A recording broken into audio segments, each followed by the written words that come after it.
네, 오늘 하나님 말씀은 에베소서 1장 7절로 14절 말씀이 되겠습니다. 거기 12페이지 4번입니다. 4번, 거기 구원받은 그리스도인이 누리는 영적인 복. 설교 제목을 그리스도인의 영적인 복. 이렇게. 그 사랑하시는 이 안에서 우리가 그의 은혜의 풍성함을 따라 그의 보혈을 통하여 구속, 곧 죄들의 용서함을 받았느니라. 그 은혜의 풍성함으로 인하여 그는 모든 지혜와 총명을 우리에게 넘치게 하시어 그의 부르심을 따라 자기 안에서 계획하신 바 그의 뜻의 신비를 우리에게 알게 하셨으니 이는 때가 찬 경륜 안에서 하늘에 있는 것들이나 땅에 있는 것들이나 자신 안에 있는 것들까지도 만물을 그리스도 안에서 하나로 함께 모으려는 것이니라. 모든 것을 그 자신이 의도한 대로 행하시는 이의 목적을 따라 우리가 예정되어 그분 안에서 유업을 받았으니 이는 먼저 그리스도를 믿었던 우리로 그의 영광을 찬양케 하려 하십니다. 그분 안에서 너희도 진리의 말씀 곧 너희 구원의 복음을 듣고서 그분을 신뢰하였으니 또 너희가 그분을 믿고서 약속의 그 성령으로 임침을 받은 것입니다. 이는 값주고 사신 그 소유를 구속하기까지 우리의 유업이 보증이 되사 그의 영광을 찬양케 하려 하심이니라. 그리스도인이 누리는 영적인 복, 이런 제목으로 말씀을 드렸습니다. 이 병개된 성경들과 우리 바른 성경, 킹제임스 성경을 비교해 볼 때 3만 군데에서 3만 5천 군데 차이가 있다 그러잖아요. 그런데 사실 300군도 아니고 3천 군데도 아니고 3만 5천 군데라 이렇게 했는데 그걸 여러분 감이 오십니까? 성경 66권에서 3만 5천 군데가 그 있다는데 여러분 평생 동안 그거를 찾아서 공부할 기회가 있을까요? 3천 군데만 돼도 사실은 열심히 공부하지 않는 사람들은 그 의미를 잘 모르는 거예요. 근데 이제 누군가가 이 3,500군데를 찾아냈다는 거죠. 병개된 성경과 병개되지 않은 성경의 차이. 다수필사본이나 소수필사본, 원문 이런 걸 다 총망라해가지고. 그러니까 킹제임스 성경을 공격하는 사람들이 한두 걸 가지고 얘기하는데 그렇게 그 사람들이 자격이 없는 거예요. 그 사람들이 얘기하려면 3만 5천 군데를 다 그 사람들이 설명을 해줘야 돼요. 근데 우리 킹제임스 성경을 이 하나님 말씀으로 권위 있게 믿고 신뢰하는 사람들은 3만 5천 군데를 다 공부한다고요. 알고 있다고요. 그러니까 상대가 안 되는 거죠. 그러니까 그 사람들이 공격하면은 대답할 가치가 없는 거예요. 얘기해줘도 알아듣지도 못하고 한두 군데가 아니잖아요. 그러니까 이제 이 한두 몇 개를 가지고 꼬투리 잡아가지고 막 이렇게 하거든요. 자, 3만 군데, 3만 곳 이상의 차이를 드러내고 있다. 근데 우리는 이거를 우리가 일생을 다하기까지 우리가 하나님의 말씀을 공부해야 되겠다는 필요성을 이게 느끼는 것이죠. 그래서 이 성경책은 하나님께서 성도들로 하여금 공부하라고 준 거잖아요. 공부하라고 명령했잖아요. 그래서 면밀히 우리가 살펴보고 묵상하고 또 주님의 뜻을 따라 실행하려고 우리에게 주신 것입니다. 그래서 디도서 2장 14절에 말씀하셨듯이 모든 선한 일에 열심을 내는 독특한 백성이 되도록 하심이라. peculiar people, 독특한 백성. 그래서 우리가 이런 시간을 통해서요, 우리가 다는 살펴보지 않더라도 이런 강해 설교나 성경 공부를 통해서 바른 성경이 왜 그리스도인이 신뢰하는지를 비로소 깨닫게 되는 거지요. 그리고 왜 병개된 성경이 심각한 것인가를 공부하지 않으면 모르는 거예요. 무조건 3만 5천 군데 병개됐다. 그거 어떻게 여러분들이 그냥 넘어가겠어요? 그러니까 그런 것을 우리가 할 수 있는 데까지 공부하고 살펴보고 또 그러한 그 변개가 얼마나 큰 그 교리적인 왜곡을 낳는지를 알아야 되는 거예요. 여기서 몇 가지 있어요. 근데 그걸 다 살펴보진 않을 거예요. 그러니까 한두 가지만 우리가 공부하면서 그걸 살펴볼 것이고. 자, 이제 7절을 보시면은 이제 그 보혈을 통하여 우리가 죄들의 용서함을 받았느니라. 이렇게 말했죠. 제가 오늘 여기 이제 용서하고 구속을 말해놨거든요. 그래서 용서라는 것과 구속라는 것의 의미를 좀 알아야 됩니다. 용서하심이라는 건 forgiveness, 그대로 사하시는 거죠. 죄를 용서해 주시는 거예요. 그 다음에 구속이라는 것은 redemption이라고 해가지고 이거는 이제 법적인 용어입니다. 법적인 용어. 그러니까 율법은 하나님의 법이잖아요. 그러니까 율법에 이미 다 언급된 이 의미예요. 용서하심, 사하심. 그 다음에 구속, 그런 말도 있습니다. 그 다음에 이제 구원받는다는 의미는 속죄, 그죠? 속죄가 있고, 또 여러 가지 그런 전가, 그런 것도 있잖아요. 우리의 죄를 전가시킨다. 그러니까 그 단어의 의미가 다 다른 거죠. 그래서 보혈을 통해서 죄들의 용서함이 있었죠. 그러면 이제 용서라는 것은 그야말로 용서하는 거예요. 그러면 구약의 성도들도 용서함이 있었죠. 짐승의 피로 인해서 용서해 줬습니다. 죄를 지을 때 그 레위인들, 제사장들이 그 짐승을 받아가지고 제물을 드리고 거기에 속죄 제물을 드렸습니다. 그래서 용서가 된 거예요. 그들의 죄가 하나님의 징계와 심판을 피할 수 있는 거죠. 용서가 된 거예요. 그러니까 죄를 지을 때마다 계속 나오잖아요. 레위기나 우리 출애굽기 보면 무슨 죄를 지면 어떻게 드리고 어떻게 드리고 여러 가지 우리가 또 공부해봤잖아요. 그렇게 계속 드리는 거예요. 그때마다 용서해 준 거예요. 용서하고 용서하는 것입니다. 그런데 용서했지만은 구속이 안 된 거예요. 그러니까 구속이 안 되는 것은 리뎀션이 안 된 거죠. 구속이 안 된 거예요. 구속이라는 거는 뭐냐면은 여기 지금 나왔죠. 거기 1번 보면 그리스도 안에서 그분의 보혈을 통해 구속받았다. 구속이라는 것은 이 법적인 용어인데 리뎀션이라는 건데 그분의 보배로운 피를 통해 몸값이 지불된 거예요. 우리의 죄들이 몸값으로 제거되어서 용서할 뿐만 아니라 비로소 구속이 됐단 말이에요. 그러니까 구속이란 말을 좀 어려운데 여러분 예를 들어가지고요. 어음 발행하잖아요. 어음을 발행하는 것은 왜냐면 그게 실질적으로 현금은 아니에요. 그렇지만 내가 지금 현찰이 없기 때문에 어음을 발행해 주는 겁니다. 이게 돈이라고 쳐. 그리고 이거 어음을 가지고 있으면 너는 나중에 진짜 현금을 받을 수 있어. 이렇게 되는 것입니다. 그래서 어음을 발행하는 게 바로 용서예요. 넘어가는 거죠, 그죠? 어음을 받은 거예요. 그러니까 내가 구속받기로 확정이 되는 거예요. 지금 구속은 안 받았지만은 구속받기로 예정되어 있는 거죠. 어음을 받은 거예요. 그러면 실제로 그 상황이 딱 되어서 현금이 이제 가진 사람이 현금으로 이제 그 어음 가진 사람, 어음을 가지고 있는 사람에게 그 어음에 해당되는 현금을 주는 겁니다. 그러면 완전히 그걸 값을 사는 거죠. 그죠? 그렇게 되는 거예요. 그러니까 이 구속이라는 것은 짐승이나 소유나 사람의 값을 지불해서 원래의 주인에게로 돌아가는 것입니다. 원래는 우리 누구의 거죠? 우리가 율법 속에서 우리가 정죄를 받았고 구속된 사람 말이니까 억압되어 있는 사람이 아니에요. 우리 신분이 죄의 종이요 마귀의 자식으로 그렇게 살았던 그런 것인데 주님께서 몸값을 지불하고 그 보혈을 통해서 근데 그 보혈의 효력이 있으려면 어음을 가지고 있어야 돼요. 그 어음이 뭐예요?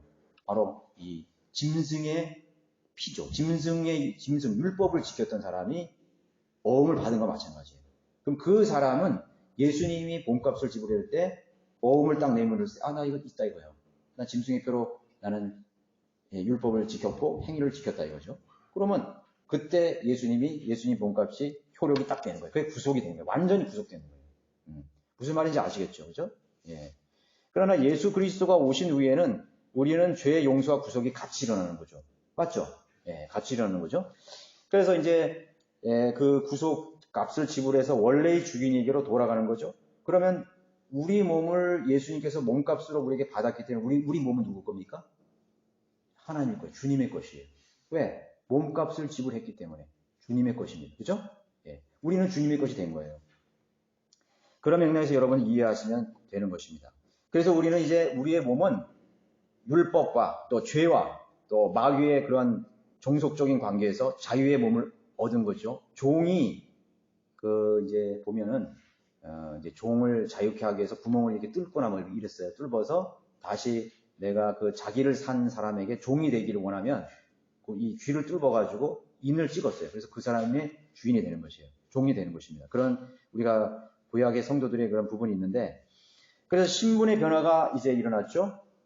주님께서 우리를 사셔서 노예의 신분을 사셔서 율법의 종로로 사는 우리 사망 권세가 내려졌던 우리의 몸을 이제 구속하셔서 이제 자유의 몸을 주셨다는 것입니다. 그래서 여러분 이 34장 7절 출애굽기 34장 7절에 보시면 한번 찾아보세요. 출애굽기 34장 7절에 보시면 자비를 수천대까지 간직하며 죄악과 허물과 죄를 용서하나 범법자가 결코 깨끗하게 되지는 아니하리니. 여기 뭐라 했어요? 죄들을 용서는 했지만 깨끗하게 됐어요, 안 됐어요? 안 되었지요. 그러니까 짐승을 통해서 제물을 드린 사람은 용서는 되었지만 아직 깨끗하게 안 된 거예요. 구속이 안 됐단 말이에요. 그 짐승의 몸값으로는 구속할 수가 없어요. 그 몸을 살 수가 없단 말이에요. 그렇죠? 그걸 얘기하는 것이에요. 그래서 3, 4대까지 그 죄들이 계속 미치게 된다 그러는 것입니다. 죄 된다는 것을 얘기하고 있죠. 자, 그런데 한번 여러분 히브리서 9장 15절을 보시면요. 이런 연유로 그는 새 언약의 중보자이시니 이는 첫 언약 때 범죄한 것들을 구속하시려고. 아까 우리 구약 히브리서 읽었죠, 그죠? 그 출애굽기 34장 읽었죠? 그 범법자들, 용서는 됐지만 범법한 자들이 그리 남아 있는 거예요. 그 범법한 범죄한 것들을 구속하시려고 죽으심으로써 부르심을 받은 자들로 그 영원한 유업의 약속을 받게 하시는 것이라. 여러분 이 부분만 보면 됩니다. 첫 언약 때 범죄한 것들, 용서함을 받았지만은 아직 계속 범죄한 거예요. 계속 범죄한 상태예요. 여러분 이 세상에 있는 그런 죄인들이, 범죄자들이 용서하심을 받았지만 계속 범죄자잖아요, 그죠? 네. 그럼 죄가 아직도 구속을 받지 못했다는 것을 말하는 것입니다. 히브리서 10장 14절에서도 보시면, 10장 4절에도 보시면, 이는 황소들과 염소들의 피로는 죄들을 제거하는 것이 불가능하기 때문이라. 뭐라 했어요? 이 황소들과 염소들의 피는 뭐예요? 율법의 그런 제물들이죠. 그러니까 이 제물들이 죄들을 제거하는 능력이 있었어요? 없었어요? 없었다고요. 무슨 능력만 있는 거예요? 저기 사하심, 용서하실 수 있는, 그냥 건너뛰는 거예요. 네가 요번에만 내가 용서해줄게. 또 죄를 좀 내가 요번에 용서해줄게. 계속 그렇게 간 거예요. 용서는 됐지만 죄가 제거되잖아요. 구속이 안 된 거예요. 그러므로 그가 세상에 오실 때 말씀하시기를 주께서는 희생제물과 예물을 바라지 아니하시고, 예수님이 오셨기 때문에 희생제물과 예물이 필요하지 않았던 거예요. 나를 위하여 한 몸을 예비하셨도다. 주께서 번제들과 속죄제들은 기뻐하지 아니하셨으니 이렇게 말씀하시고 8절에도 그렇게 말씀하셨죠. 예.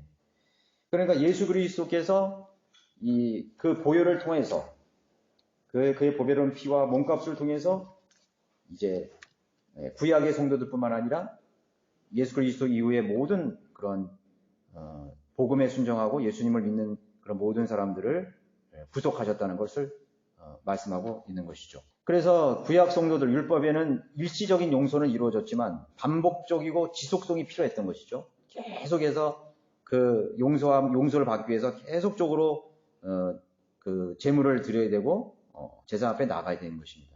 그러니까 예를 들면 어음만 계속 받아두는 상태예요.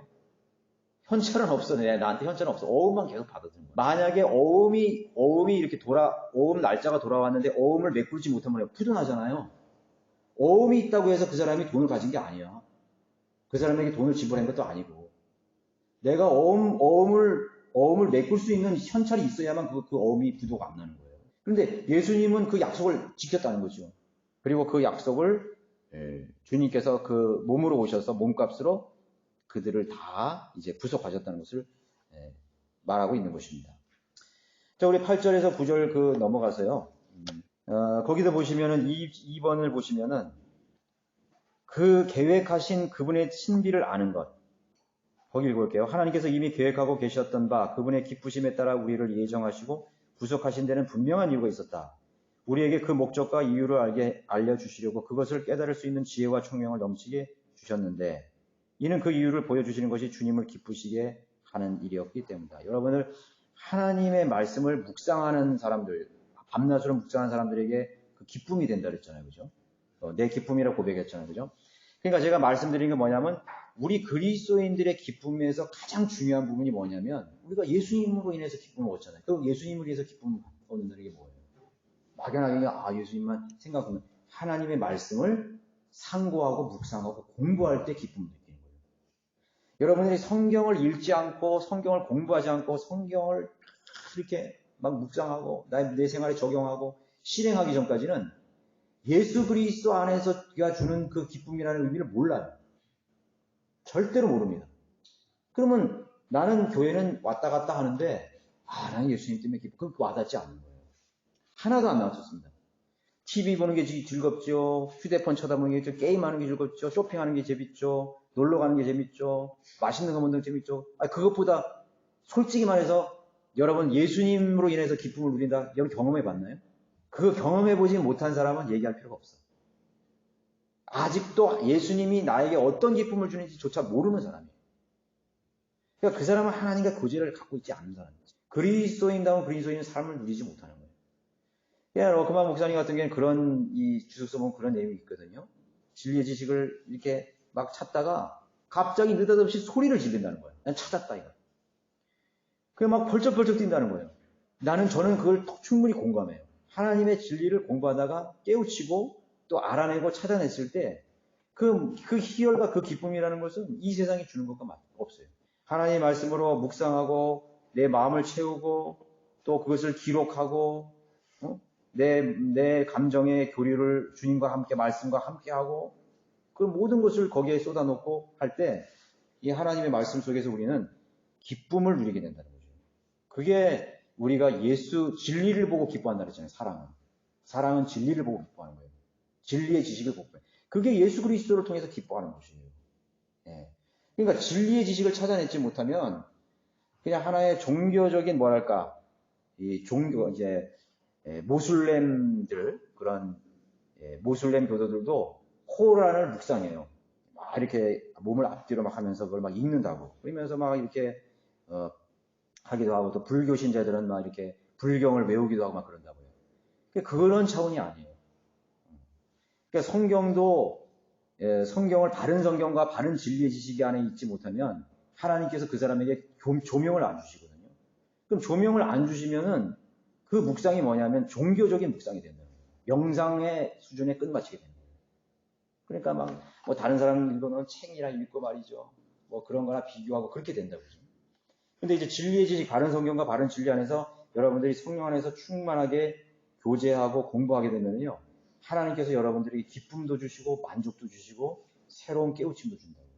그거를 나누는 거예요. 그래서 우리는 그것을 이제 주님의 말씀에 기뻐한다. 근데 여기서 말하는 게 뭐냐면 우리만 기쁘느냐? 그게 아니라는 거지. 우리가 하나님의 말씀을 깨우치고 하나님의 뜻을 발견할 때 우리보다 더 기뻐하시는 분이 계셔. 바로 위에 계신 하나님 아버지가 기뻐하신다. 여기 나왔잖아요.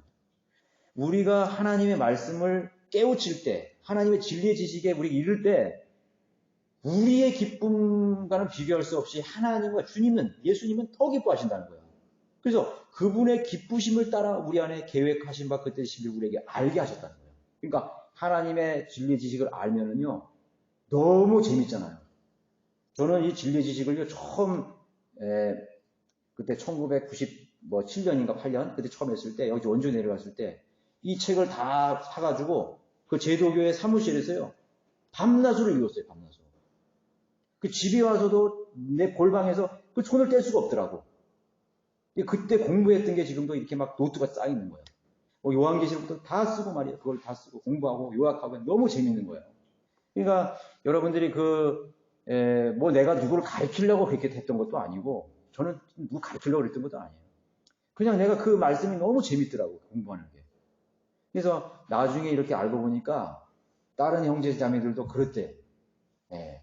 너무 막히면서 그러니까 어떤 형제 집에 제가 서울 교회에 이렇게 다니는 형제하고 하룻밤 거기 이제 자게 되는데 그 형제 집에 자취방에 갔더니 이 벽에다가 말이죠 그 전지로 가지고 요한계시록을 요약해가지고 여기서부터 여기까지 다 써놓은 거예요. 그러니까 요한계시록을 하다 보니까 막 요한 에즈겔도 해야 되죠, 다니엘도 해야죠, 다 나오는 거야 거기. 그러니까 그렇게 그 즐거움이나 기쁨이라는 게 그렇게 충만했다니까. 그러니까 진리의 지식에 이르지 못한 사람들은요 그런 의미를 모르는 거예요. 그러니까 내가 진리를 기뻐하고 하나님의 말씀을 기뻐하고 좋아하고 공부하는 사람을 하나님이 얼마나 사랑하시겠어요. 하나님이 이 하나님 말씀을 사랑하는 사람을 하나님이 그 사람을 얼마나 사랑해요. 여기 그랬잖아요. 여기 그분의 기쁘심을 따라서 우리에게 그 뜻의 신비를 알게 해주시는 거예요. 우리에게 지혜와 총명을 주셔서 그 은혜의 풍성함으로 인해서 모든 지혜와 총명을 우리에게 넘치게 한다는 거죠. 그래서 하나님 말씀을 사랑하고 공부하는 사람들은 더 풍성한 은혜를 주시는 거죠. 나는 이 정도 공부해서 끝났어. 그런 사람은 다 다쳐버려요. 있던 지식도 다 날아가고 그 사람은 그 지식 가지고 다른 사람 정죄해. 너 잘못됐어. 너 틀렸어. 나는 너보다 잘 알아. 이렇게 되거든요. 그러니까 진짜 진리의 말씀을 발견하는 사람들은 내가 하나님 말씀을 공부하면 할수록 나는 더 모르는구나. 내가 10가지를 모르면 더 몰라. 20가지라면 더 몰라. 100가지라면 더 모르는 거예요. 계속 하나님 말씀을 사모하게 되는 거죠. 그래서 내 마음속에서 더 그 기쁨이 되고 이 세상의 어떤 기쁨보다도 그게 더 큰 즐거움이 되는 거죠. 그거를 우리가 8절에서 10절까지 우리가 기억해야 된다. 하나님이 우리를 기뻐하신다는 것을 우리가 분명히 기억을 하고 있어야 되는 것입니다. 그래서 이제 10절에 보면 이는 때가 찬 경륜 안에서 하늘에 있는 것들이나 땅에 있는 것들이나 자신 안에 있는 것들까지도 만물을 그 그리스도 안에서 하나로 함께 모으려는 것이라 이렇게 됐죠.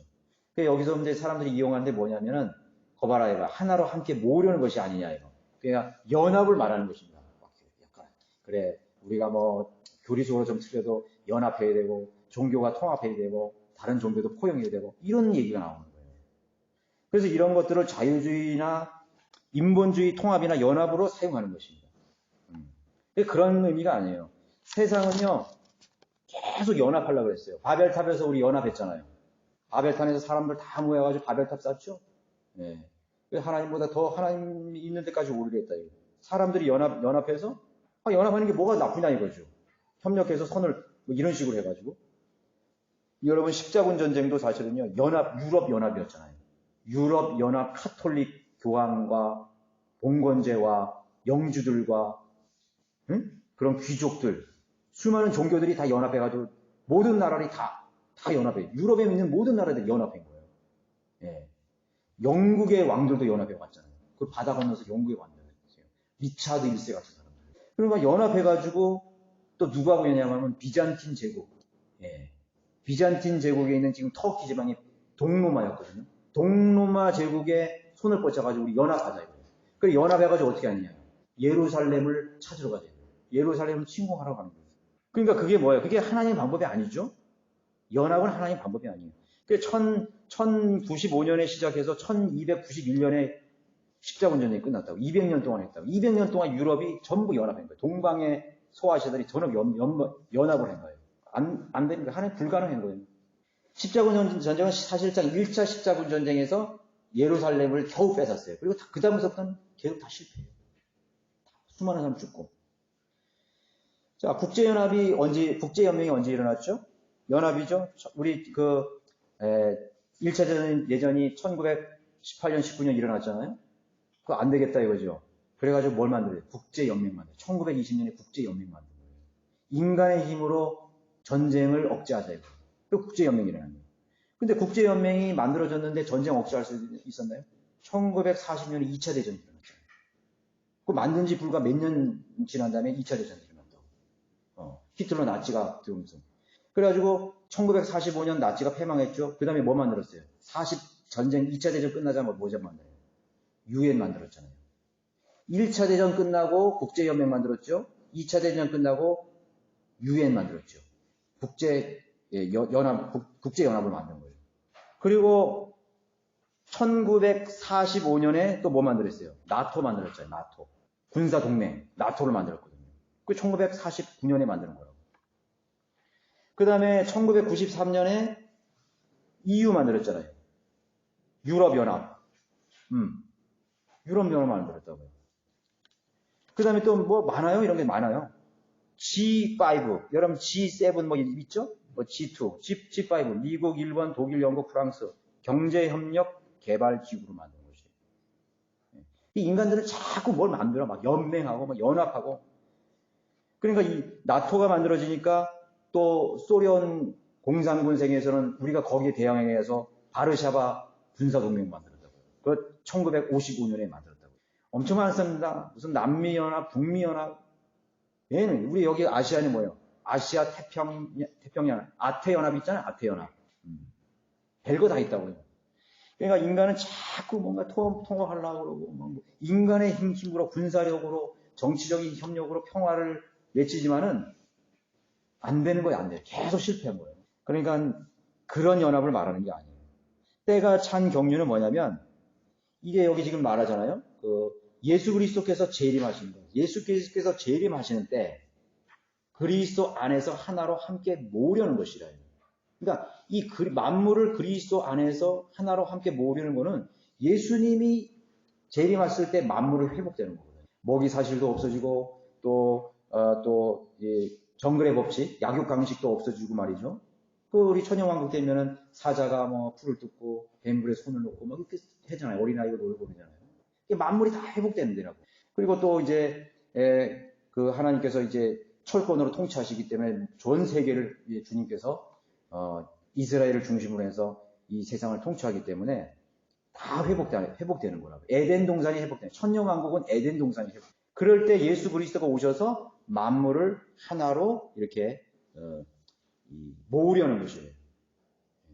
심판할 거는 하나님 안에 예수 그리스도 안에서 모아질 수 없는 건 다 심판하셨죠? 다 제거하셨잖아요. 민족들도 심판하셨죠. 그 다음에 믿지 않는 사람들도 백보자 심판에서 다 심판하셨죠. 지옥에 다 갔죠. 그러니까 또 마귀들도 천년왕국에 천년 동안 끝없이 깊은 속으로 넣어버렸죠. 그러니까 인간들은 불의와 의를 다 연합하고 혼합시키려고 그러는 거예요. 인간들은 뭐 혼합하는 걸 좋아해요. 이렇게 막 검은 거, 흰 거 막 섞고 막 이런 거 좋아하는 거거든요. 인종 통합, 섞는 거 좋아해요. 지금 그런 대세로 가잖아요, 지금. 하나님께서는 단일 민족, 국경을 정해하셔가지고 나라와 나라, 언어를 다 만들게 되는데 인간을 자꾸 통합하려고. 종교도 통합하지, 인종도 통합하지, 뭐 말도 다 통합해보려고 그러죠. 딱 그렇게 된다고요.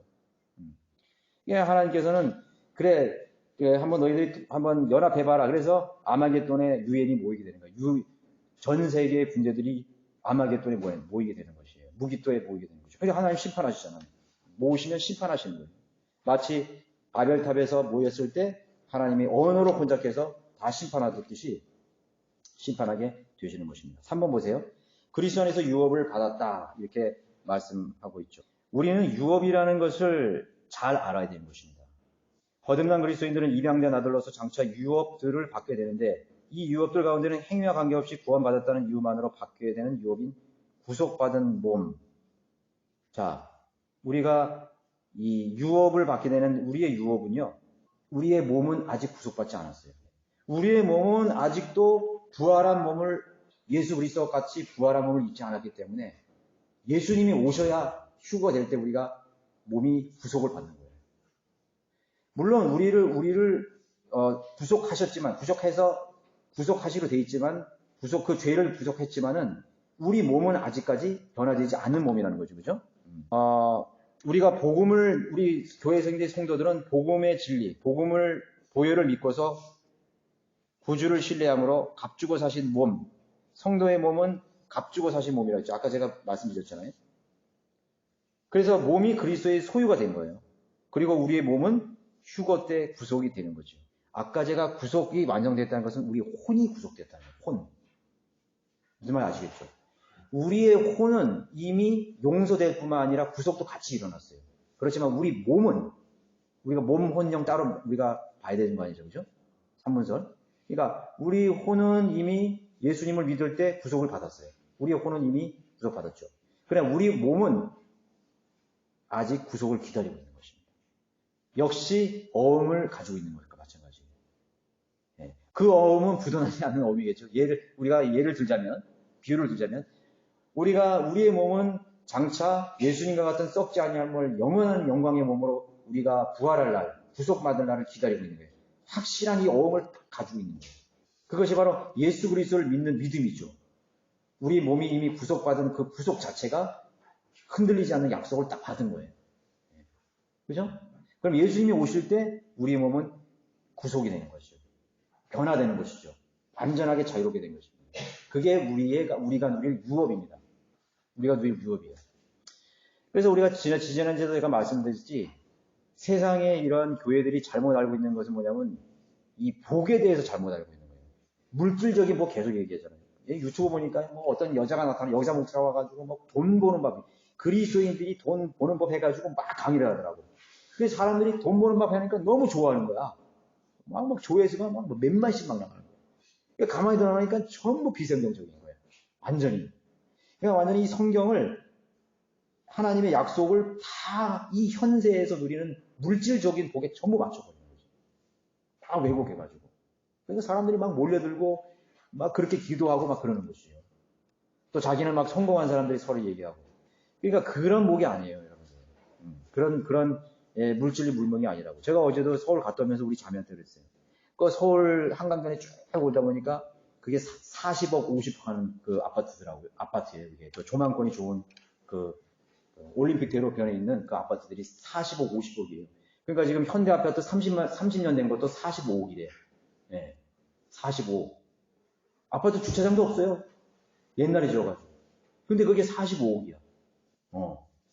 그러면 지금 새로 짓는 아파트들은 얼마나 비쌀 거예요. 그 아파트들은. 상상을 초월하는 거죠. 근데 제가 그런 생각이 들어요. 제가 만약에 1000년 정도 살면은 내가 그 아파트 한번 구해볼 만해. 1000년 정도, 앞으로 1000년 정도 살면 내가 이 세상에 좀 누릴 만해. 근데 몇 년 안 남았어? 우리가 살아봐야 지금, 건강할 때 사실 우리가 누리게 되는 거죠. 여러분, 만약에 제가 뭐 80대고 막 90대 봐요. 이 세상에 다 귀찮아요. 내 몸 하나 그냥 누울 거 그냥 그거 전전하지. 뭐 이런 거 좋은 거 누리고 맛있는 거 다 필요 없어요.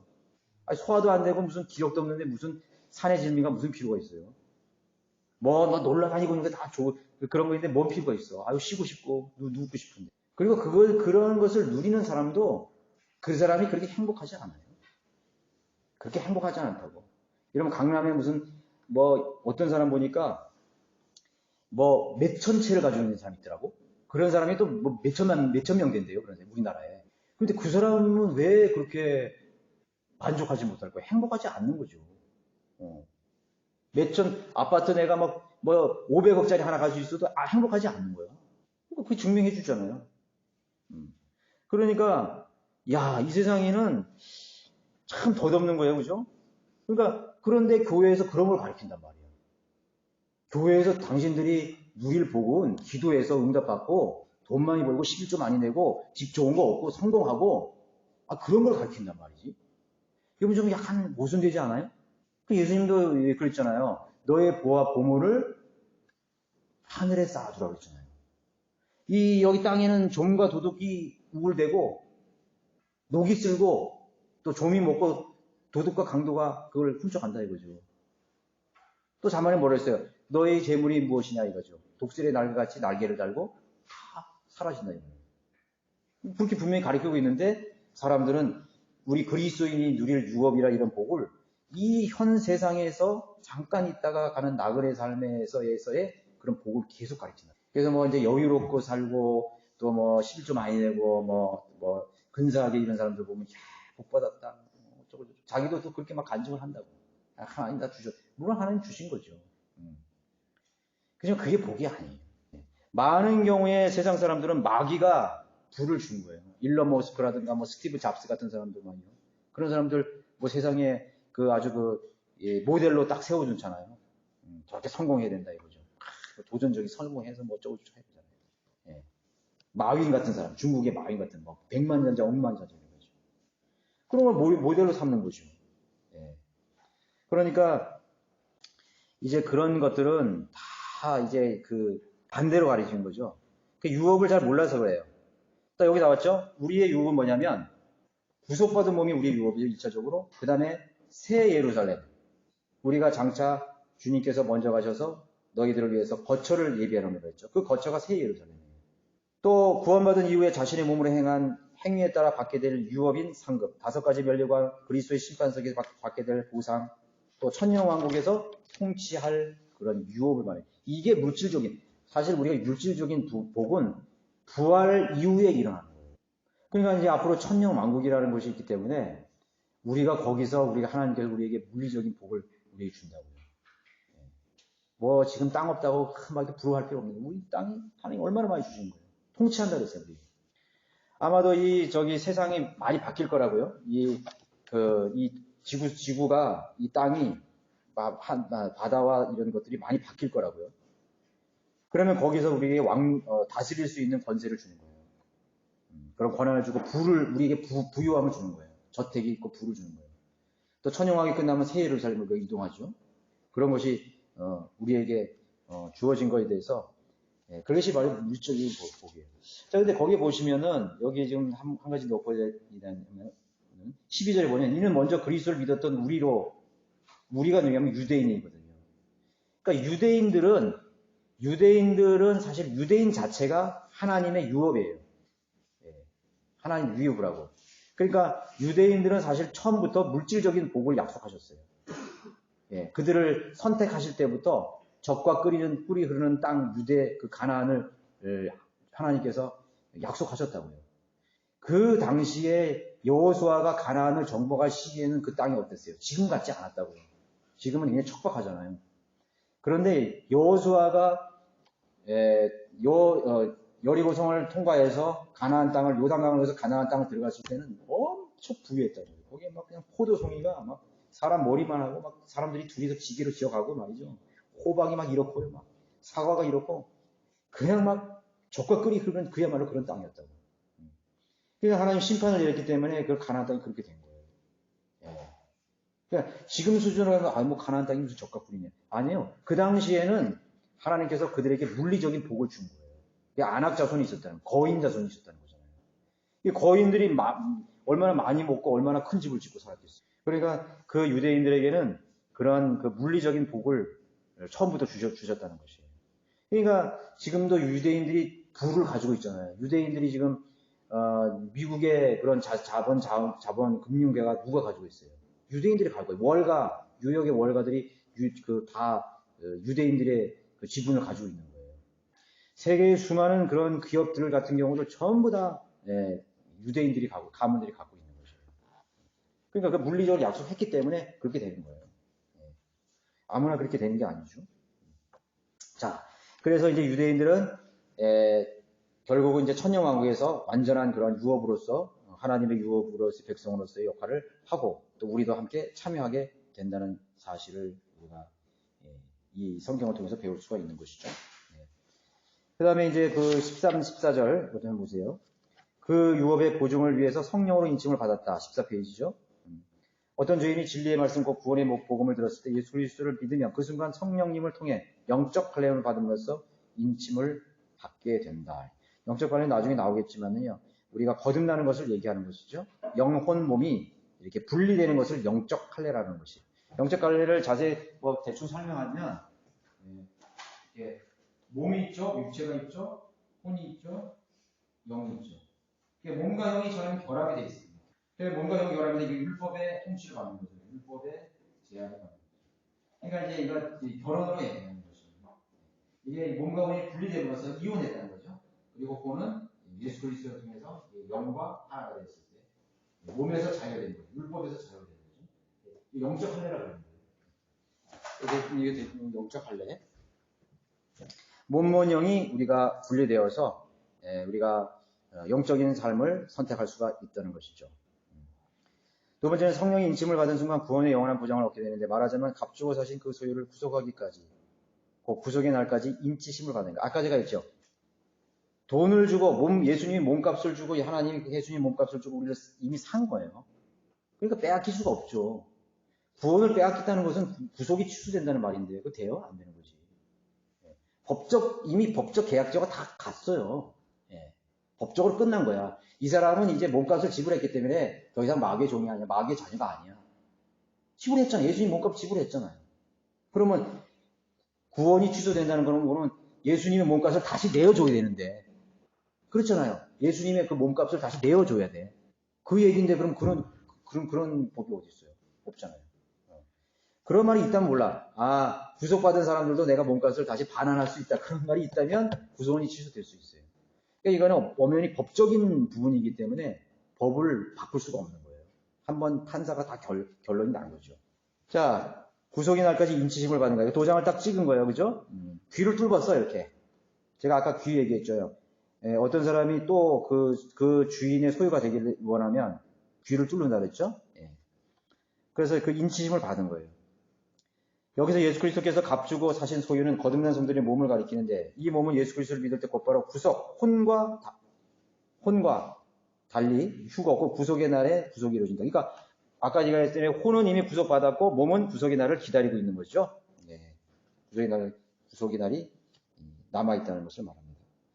거기서 한번 보시면은 비록 우리의 육신이 연약하여 몸의 구속을 입기 전까지는 불완전한 삶을 살 수밖에 없지만 그렇다고 해서 우리가 받은 구원이나 행위와 관계없이 받게 될 유업들을 잃어버리는 것이 아니다. 이는 성령님께서 그분의 인치심을 통해 우리의 유업이 보증이 되어 되시기 때문이다. 그러니까 아까 제가 그 어음 얘기를 또 하게 되는데 어음에 도장이 안 찍게 되면 가짜 어음이잖아요. 그러니까 어음을 발행한 한국은행 도장을 딱 찍은 게 인치심이에요. 예를 들면 무슨 말인지 아시겠죠? 예. 우리가 아직 몸의 구속을 받지는 않았지만 기다리고 있지 않지만 우리의 혼이 구속을 받았기 때문에 그 약속을 받았기 때문에 성령으로 인을 딱 받았어요. 도장을 딱 받아놓은 상태이기 때문에 이거 들고 가면은 이제 주님이 오시는 날 바로 구속이 돼요. 성령님이 마치 그 도장 인을 찍듯이 우리 안에 계시기 때문에 그분의 인치심을 통해서 우리 유업이 여기 있잖아요. 보증이 되는 거잖아요. 그러니까 우리 뭐 보증 서지지 말라 그러잖아요. 그죠? 여러분들 보증인이 보증 썼을 때는 어떻게 되는 거예요? 그 사람 원래 주인이 갚아야 될 주인이 없어지면 도망가 버리면 보증이 다 갚아야 되잖아요. 그거 똑같은 거죠. 그러니까 성령님이 우리의 보증인이 되시는 거예요. 예수님의 몸값으로 보증이 되는 것이죠. 예. 그러면 만약에 혹시 예를 들어서 하나님 못 갚은다 그래도 예수님 성령님이 보증이 되시는데 부인하실 수가 없는 거야. 그 성령님이 하나님이시기 때문에 절대로 이건 안 되는 거죠. 예. 성령님과 하나님 한 몸이기 때문에 절대로 우리를 부인하실 수 없는 것이죠. 그러니까 한번 인치심을 받았기 때문에 보증이 되신 거예요. 그죠? 보증이 되셨다고 했잖아요. 그죠? 여기 나왔잖아요. 14절에 이는 값주고 사신 그 소유를 구속하기까지 우리의 유업의 보증이 되사 그의 영광을 찬양케 하여 하시느냐. 그러니까 여러분들이 구원의 영원한 보장을 증거할 때 이 여러분 에베소서에 있는 말씀을 정확하게 여러분들 인지하고 있으면은 딱 보여주면 되는 거예요. 하나님의 말씀을 더도 말도 이렇게 하는 것이에요. 근데 이제 변개된 성경 같은 경우는 여기 이제 이는 값주고 사신 그 소유를 구속하기까지 해서 이 까지를 빼버렸어요. 까지를 빼버려가지고 이제 개혁 성경 같은 경우도 혼란을 겪고 되는 거죠. 그러니까 어떤 혼란이냐면 우리 몸과 혼이 똑같은 시기에 구속을 받았다는 식으로 그렇게 혼란을 겪게 만드는 거죠. 언틸이라는 그러니까 거기에 까지가 빠져 있기 때문에 우리 몸과 혼이 같이 그냥 이렇게 구속이 된 것처럼 얘기하는 거예요. 이는 값주고 사신 그 소유를 구속하기까지, 몸이 구속하기까지 우리의 유업이 보증이 되사 이런 말이 없기 때문에 이미 우리의 몸도 다 구속됐다고. 그러니까 여기서 이상한 교리가 나오죠. 보세요. 여러분 이 구속이 언제까지 구속하기까지 이 언틸이라는 걸 빠졌어요. 이게. 그럼 이게 언제까지냐면 이게 재림 때까지거든요. 재림 때까지 보증이 됐다는 거잖아요. 그죠? 성령님으로 보증을 받았다는 거잖아요. 그럼 우리 몸은 아직 구속이 안 된 거죠. 완전한 몸은 안 된 거죠. 근데 이게 빠졌기 때문에요. 구원파나 제도계에서는 어떻게 얘기하냐면요. 이미 우리는 성화되었다고 얘기합니다. 알아. 우리가 성령으로 인침을 받았기 때문에 우리는 다 성화된 몸이다. 거룩한 몸이 되었다. 그래서 이 구원파 같은 경우는 이미 성화됐어, 다. 그러니까 우리의 몸도 다 구속을 받은 거지. 그러니까 몸을 구속받았기 때문에 이 사람들이 죄를 져도요. 죄를 보는데 이건 죄가 아니고 어마어마한 이상한 이단교리가라고 보는 거죠. 그러니까 이 단어 하나, 조사 하나 빠짐으로 인해서 얼마나 많은 교리적인 오류가 나는 것이에요. 그러면 구원받으는 우리나라 몇십만 명 아니에요? 몇십만. 자기 죄를 져도 죄 안 졌대. 우리 몸은 다 구속받았다는 거예요. 그런 아주 이상해. 그러니까 이 바른 성경이 아니면 이걸 잡아주지 못하는 거예요. 대답 못합니다. 근데 여기 반대 있잖아요. 우리 몸이 구속하는 날까지 보증이 된 거죠. 아직 우리 몸은 구속이 안 됐어요. 보증을 받은 것 뿐이죠. 그죠? 그런 차이를 여러분은 잘 알아두시고, 이제 우리는 죄와 싸워야 돼요. 우리의 육신적인 본능, 우리의 육신적인 소욕을 통해서 죄와 싸우고, 세상 가치만 싸우고, 또 마귀의 욕으로부터 우리가 싸우고 그렇게 해야 되는 거예요. 그러니까 그리스도인들도 죄도 짓고 실수도 하고 남한테 결례도 하고 말이죠. 그렇게 세상 사람들하고 똑같은 가치관도 가질 수 그렇게 된다고요. 육신대로 살기 때문에. 그렇게 되는 거죠. 그러니까 모르는 사람들이 들어와가지고 그렇게 한다는 거예요. 아, 성령대를 믿는 사람이 왜 저런 사람이 있을까? 그런 말 하는 거예요.